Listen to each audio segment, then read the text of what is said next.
la pénalisation des jeunes.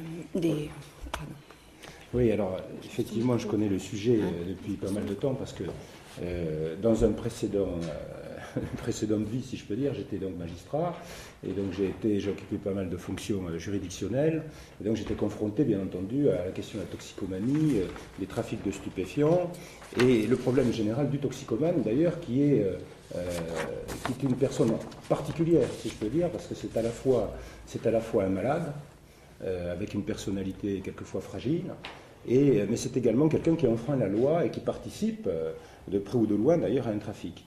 D'ailleurs, il faut dire à ce sujet que les infractions en matière de législation sur les stupéfiants, finalement, directement ou indirectement, sont à la base de près de 80% des infractions en France. Alors, c'est vraiment un problème de grande ampleur. Également, ce qui est vrai aussi, c'est que une famille sur 20 est touchée directement par la toxicomanie. Je ne parle pas de ceux qui goûtent ou ne goûtent pas à la drogue, qui sont beaucoup plus nombreux, mais je parle vraiment de familles touchées par la toxicomanie. Et bien entendu, ça touche les gens, quelles que soient les situations sociales, les milieux et autres. Donc c'est vraiment un phénomène de grande ampleur sur lequel nous constatons malheureusement que la France continue à battre, si je peux dire, des records en matière justement de consommation, notamment de cannabis. Et d'ailleurs, en 2002, j'avais organisé ici même à l'Assemblée, c'était en octobre 2002, l'un des premiers colloques qui avait été organisé sur le sujet de la nouvelle majorité, sur les réalités du cannabis. Et j'avais souhaité montrer à l'époque que le cannabis n'était pas forcément ce qu'on croyait, ce n'était pas forcément une drogue douce. Il y avait des répercussions terribles qui sont maintenant d'ailleurs prouvées, puisque nous savons que bon nombre de jeunes toxicomanes au cannabis basculent dans la maladie mentale, puisque la consommation de cannabis, c'est prouvé, peut être un élément déclenchant de la schizophrénie. Et professionnellement parlant aussi comme magistrat et puis comme député, nous connaissons des cas gravissimes, notamment l'affaire de la tuerie de Pau, Romain Dupuis, qui est un garçon qui a eu justement cette schizophrénie qui s'est déclenchée suite à des consommations de stupéfiants, de cannabis en particulier. Et nous avons malheureusement d'autres exemples de ce type. Donc le problème est évidemment important. Là, nous l'avons ciblé, bien sûr, sur la politique de substitution et qui doit conduire à un sevrage. Alors, on ne méconnaît en aucune façon tout le travail de fond important, essentiel, qui est accompli par tous ceux qui œuvrent pour lutter contre la toxicomanie, pour aider justement les toxicomanes à s'en sortir.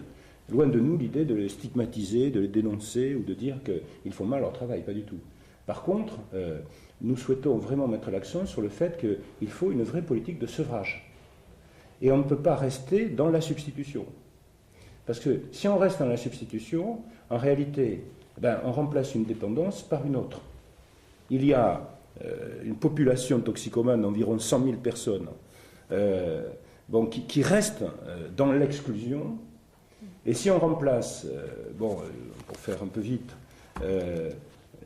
l'héroïne par du Subutex ou de la méthadone, je veux dire, le problème reste entier. Donc il faut qu'il y ait toute une chaîne qui se mette en place pour faire en sorte que le toxicomane puisse être véritablement réintégré et réinséré dans la société, tant d'un point de vue psychologique, médical, que bien sûr par le travail, par d'autres facteurs d'intégration dont nous avons vu effectivement des résultats dont on va vous parler, bien sûr, parce que vous parlez de cela notamment, vraiment très, très intéressant. Donc, le classement du Subutex comme un stupéfiant, en réalité, vous savez qu'il y a eu une évolution quand même de la législation là-dessus. Moi, j'avais attiré l'attention de Xavier Bertrand, qui était à ce moment-là ministre de la Santé, sur cette question du Subutex, déjà, il y a déjà plusieurs années. Il y a eu une évolution de la législation, puisque en 2007, dans le cadre de la loi de financement de la sécurité sociale, il y a eu une modification tout début en avril 2008, qui fait que la délivrance du Subutex est plus encadrée qu'avant, mais ce n'est encore pas classé comme un stupéfiant, alors que la méthadone est classée comme stupéfiant.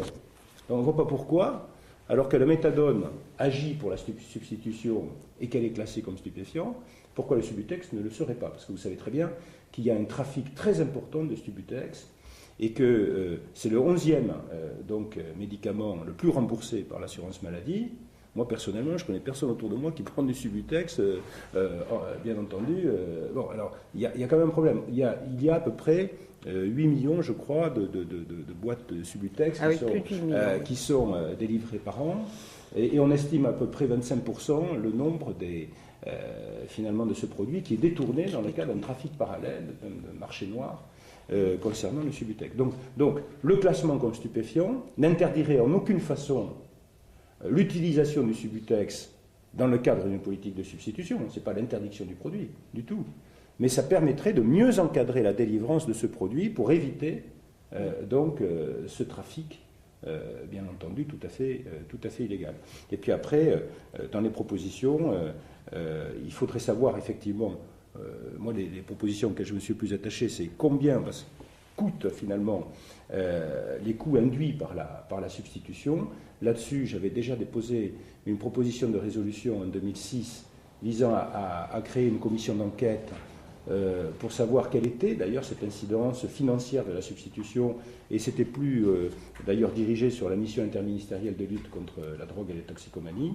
Et puis enfin, c'est vrai qu'une commission d'enquête parlementaire sur les politiques publiques de lutte contre la toxicomanie, ça serait une très, très bonne chose qu'ici, à l'Assemblée nationale, et je dirais en amont, nous travaillons dans le cadre d'une coproduction législative, chère à Jean-François Copé et à de nombreux députés, bien sûr, pour travailler en amont sur des sujets essentiels, importants, comme notamment, bien sûr, celui qui nous occupe. Donc, si vous voulez, ce texte est un prétexte pour que, à la fois, on crée cette commission d'enquête, j'espère prochainement, et à la fois, deuxième élément, c'est que, dans le cadre de la discussion du projet de loi sur l'hôpital et la santé, qui va arriver donc très prochainement dans l'hémicycle en discussion, nous préparons des amendements pour que ces propositions se traduisent par des amendements pour modifier la loi dans le sens de nos propositions, et nous espérons bien sûr qu'ils recueilleront une majorité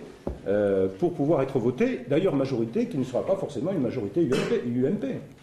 C'est-à-dire, ce sujet n'est pas un sujet particulièrement UMP ou Parti socialiste.